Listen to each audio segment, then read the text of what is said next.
Hi guys, Nagaming here, and welcome to another battle replay. It's going to be Egypt versus the getae.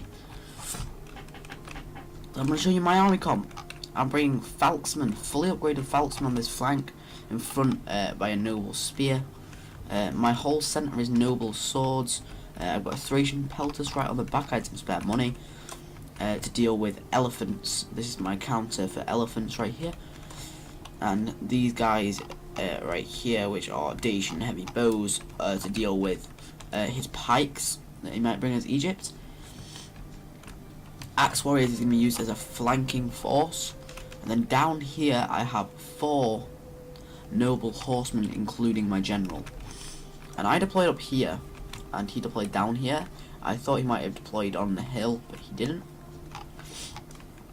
His army comp is he has a Galatian Royal Guard on each flank to protect his pike phalanx, and down the centre he has Hellenic Royal Guard pikes and Royal Peltas General African War Elephants. He has 2 Rhodian Slingers, 2 Cretan Archers, so that's a very deadly force right here. And then over here he has a pretty deadly cav. He has 4 Egyptian cav and 2 Ptolemaic cav. If they can use this to take on my own cavalry, it means I lose my maneuverability and I can't get around the back of his pikemen, because these pikes are still pikes and will take a lot of fire and die, but they are a lot heavier, so they can take a few volleys. So to start the battle I had to reposition because he deployed totally differently, so I pulled my army down into this position right here, which is pretty cool, and it actually changes my whole formation, which I totally didn't like. It totally moved me around, which I kind of didn't like, but you know, we had to stick with it. My noble horsemen are out of position, but they're still in kind of position to deal with this cavalry. You start moving his Egyptian cav down here, which I was like, yes, he's moving his Egyptian cav away. And one of these Ptolemaic cav kind of stays around here and tries to get around here. So, and he does have a chariot unit as well. That can be used to a lot of effect. So he's going to split up his cavalry force. 4 Egyptian cav, 2 Ptolemaic cav on each flank. And these noble swords are going to do very well against enemy infantry. And my Dacian heavy bows can probably match the Cretan archers. But the Rhodian Slingers will do pretty well. I need to get them with cavalry to start the battle. So I'm going to move my cavalry to this flank. And these Falksmen are very unarmoured, but are a Falks unit. So they have this very cool weapon, which is very deadly. They're not as... they're basically a lower level version of the Thracian Noble or the Thracian Warriors. But they still do pretty well. Very unarmoured, very low level. But when fully upgraded, if you look at the stats for an unarmoured unit, that's very good, and they have a pretty decent base morale. And I've got in front a noble spear to prevent cav charges, because these guys they can't take a cav charge at all. I have a spear on each flank. Attack from cavalry, and I'm sending my Thracian peltist over to where my cavalry is, so if he sends his elephants to support the cav fight. Because on this flank he will lose the cav fight with his Egyptian cav, but he's going to move back this way. And if you've noticed, it's Ptolemaic cav all the way over here.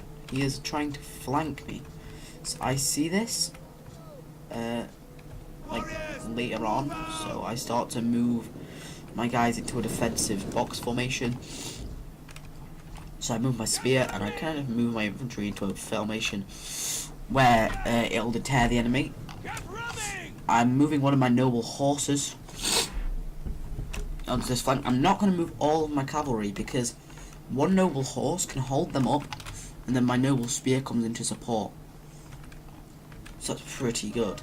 So he's kind of waiting, and I see he's got into this defensive formation right here, where he's put a Galatian Royal Guard in shield wall on each flank, which is going to hold up any of my infantry try to flank round. He's got a Royal Peltas to throw javelins, an elephant which can get into my guys. All these archers are going to prevent any of trying to skirmish down my archers. And then these really heavy pikes, which has got a silver chevron, will do amazing against anything I can put against them. and then he's just backed up by Egyptian cav in like this new box, so I kind of can't flank round. So I'm trying to get into a formation where to spread out my army and make it more effective for me to kill him. Then I see his Ptolemaic cav pops out for a second, so I send my noble horse to go scout this out. And I have noble swords like way back here for some reason, so I just move it back in. So I start skirmishing with his guys because I'm going to need to kill them. I'm just going to do a little bit of skirmishing because I'm going to need my ammunition to take down his pikes. So I'm not going to do much skirmishing. That's when I give up because these guys are getting too many kills and I need these bows. So at this point I go, right, this isn't going to work. I need to do something, and his cavalry over here catch my noble horsemen. And it is quite even because it's just Ptolemaic cav, and he's going to get a nice side charge over here with his guys to outflank me, which is pretty bad for me. And now he has units free, well, it's going to be free over here. He's going to get a nice rear charge over here. So I see it, and I've got this noble spear kind of here, and I want to send this over here, but I'm kind of scared that his Egyptian cav can come. But I'm going to send it towards my centre, but I am going to send it out to the flank afterwards. Yeah, there it is, send it out to the flank. So I'm moving my infantry forward really quickly, surging forward to try and push back his archers. And this flank, I'm going to try and push this this infantry here. And he has like very short range skirmishing me, which isn't good. So I really charge, and he charges forward his elephants, which kind of surprised me that he was so premature with his elephants that I was able to get a few pillar volleys off, and I charged in noble swords to hang them up, and then I got my bows in position, and I just got a few volleys in, and then I start aiming at his pikes because I'm going to need to kill these guys. I'm also going to need to kill his elephants, which is when I start focus firing with this unit and this unit, like all the units. And look at how quick his guy's gone down. His guy's now down to 2 because he didn't use them correctly. And he's got all his cavalry spare back here, which he can do whatever he needs to with. He's still got a few Rhodian slingers and stuff left. And I'm going to charge here. I was aiming to charge this unit, but they kind of went into the front of the pikes, which was quite bad. But they're not doing too badly, so I kind of left them. And I have infantry sat back here because they were throwing their pillar. So yeah, my guys are just throwing their pillar straight into front of these pikes, which is really what I want to do. And I get all my falxmen into this unit at the side because they're in shield wall. Falxmen are supposed to do a lot of damage, but they're not going to do much damage, which is quite bad. But they are getting some decent amount of kills on a really heavily upgraded unit, which is a Galician Royal Guard, and they've done a significant amount of damage to it. They're pretty good. These guys are pretty unarmoured, so they're not doing amazing because they've not got much armour. But now I get a rear charge with a falxman into the back of this pike unit, which is really, really good. That is exactly what I want to be happening on this flank. I have spare infantry back here, axe warriors, and he has chariots coming into my back lines over here, which is really bad for me. He's chopping through all my infantry, killing my bowmen that I'm gonna need. But I still have this Thracian peltas right here. This is my one saviour, because now his elephants are dead. The only thing I need to do now is kill his pikemen. Now this unit has gone down because of the things, and these guys are getting heavily outflanked, and he charged his general to try and outflank me. And these guys aren't going to break because they're against very, very good infantry. And he is sending more Egyptian cav in to reinforce against my Ptolemaic cav. And my spears, my cavalry died over here.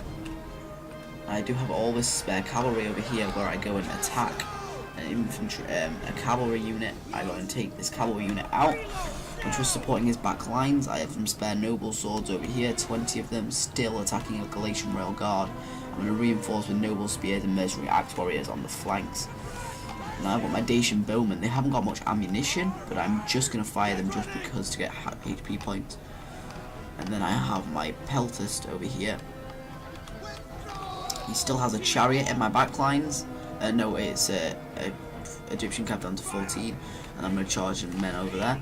I'm going to get a Thracian peltas in position, throw a few javelins in the front of his pikes. Really helpful, but he still has this skirmishers back here, which I don't want him to use. And he is firing into my general right here. This is when I wasn't paying attention because I was microing my centre back here. So he was firing at my general, and this was really bad for me, really bad, and my general dies. So I have to get into the side of his pikes here because he repositions a small pike unit to try and protect down to 7, but it doesn't work. I'm able to pull through, but he can support with his general. At this flank, I have noble swords being countercharged by a Galatian Royal Guard, and a Hellenic Royal Guard is moving in position. And the whole game, that spear unit stayed over there. And I've still got Thracian peltas still throwing into the front of this pikeman, doing a lot of damage. Really good.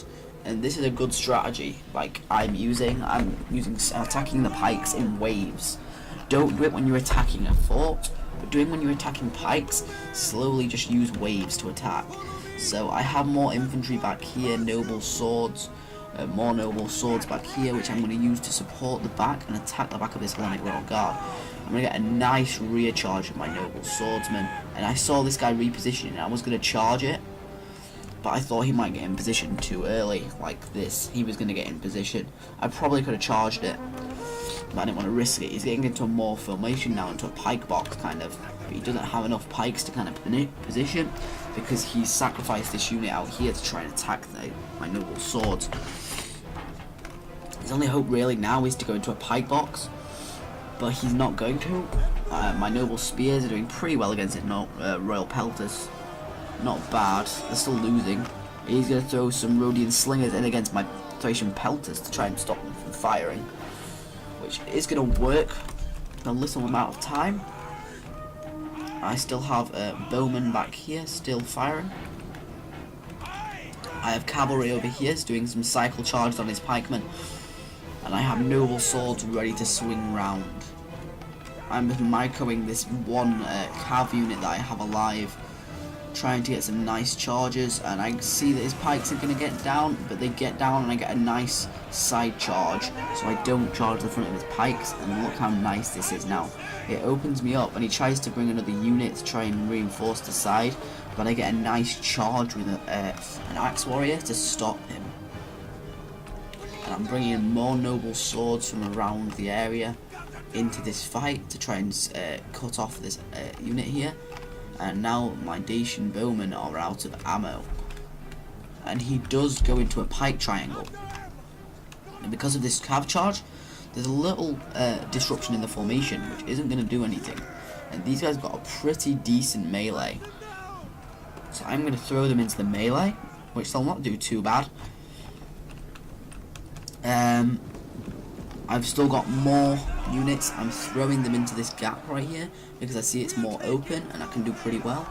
I have some Thracian peltas going into the back of this Hellenic Royal Guard. I'm breaking it because of the outflanking penalty, and we're going to do a little flank charge right here onto the flank of this infantry unit. And I've still got more noble swords waiting in reserve. My guys are going to lose over here, but that is fine. I'm bringing my noble swords in against this pike unit, who don't have their pikes down, but they get them down in time, which is really unlucky. So I'm just giving an order to try and pull away from the pikemen. I've still got this cavalry unit back here, and all my spears, which all game I forgot about them, and these are fully upgraded spears, cost a lot of money, and I just gave an order to move them into the fight. And I have this cavalry unit, and see I'm starting to surround his men because he's trying to maneuver, but he can't, because every time I have this cavalry ready just to smash into his units, and his general was totally unbraced in that charge and lost a load of men. Did really well because it's a very heavy shot cav, so it's going to do a lot on a charge. And this unit here is totally wrongly positioned, needed to be turned to face my infantry, even though it would get a rear charge from my guys. This is a pretty full, this is nearly a full unit. And now I've just got another rear charge on this Hellenic Royal Guard, and he's trying to maneuver pikes into position. Finally he turns this full unit, and he's trying to position a pike line, which isn't going to work because I can always outmaneuver it. And this Hellenic Royal Guard is getting kind of a flank on my noble swords, but it doesn't really matter. His general is going to die right here. And see, his guys were trying to reposition, got a nice charge on them. And there's nothing they can do, and now I'm bringing more infantry from across the field to come and support. And he can't win now, because this is nearly a full unit of noble spears. And now he's going to try and chase with his pikes, but they're so slow and unmaneuverable, he's never going to be able to catch my guys. And my guys are now down to 14, but are still very, very effective. And these guys could probably have won the battle on their own against this small army. My noble swords are now wrapping up his general, which is really good. I think his general's one of these last men here, which is really good. This pike unit is so low down it can't do much. And he's still chasing. Why is he chasing with these units? They're making these units, he's using pikes to chase my cavalry. I know my cavalry is doing a good job, but your guys are so slow, you may as well just try and face my infantry. And I have the spear just sat here, because I probably didn't even need it. And now I'm going to try and get a nice rear charge, because he's either going to chase my cavalry, or chase this. So I'm kind of just making him move, and making him have to micro. See, he is going to facing the opposite way, and I get a nice rear charge, outflanking all of his guys. And these are very, very good spearmen. So if he can turn his Hellenic Royal Guard and face, he can do something. And he's still chasing with this one Hellenic Royal Guard. And if he would have put this into the back of my men and got an outflanking penalty, he could have done a lot to my infantry and possibly have won. If he could have got into the back of these noble spears. But look, he's still chasing me. His infantry is dying back here, facing the wrong way, and he's microing this unit. So I just decided, let's just run these away, because if he's just going to chase me all the way, that's fine. He just has an attack order, so he's just going to chase me all the way over there. And I'm making a maneuver to come back in. This pikemen are going to break, and now they just have this pike, and he's still trying to maneuver, and this pike was used totally wrong in the late game. He shouldn't have been using it like this. He should have had some sort of force to deal with me, because that just really wasn't used correctly. Okay, so I hope you enjoyed the replay, guys. That was a really one of the fun battles I've played in a long, long time. And I want to show you something at the end of this video right now. Alright, so I was on the Steam servers a couple of days ago, right? Went on Rome 2, and Rome 2 crashed, right? So I was like, alright, so I restarted Rome 2. And, you know I don't have the full game. And I went to my factions to play a game. I have all the factions now. Yeah. I don't know how it happened. It glitched and gave me all of the factions, which is really, really cool. And now I've got all the factions. But do you know the problem with that is, how many people in the world is going to own all the factions? Multiplayer, right? Go on multiplayer. Refresh list. I don't think there's any. It's because I'm on local. Can't even do online for some reason. Okay, whatever. Yeah, but there's no matches. Like, you can't get into a single match. It's totally stupid. But now I've got all these stupid factions. But, like, you can go to some of the factions. Go to this faction. That's literally the Swaby faction. Go to this. This is literally the other Roman faction. Like, it's so pointless. But I hope you enjoyed the video, guys. Like and subscribe for more. Comment down what you thought. I'll see you guys next episode.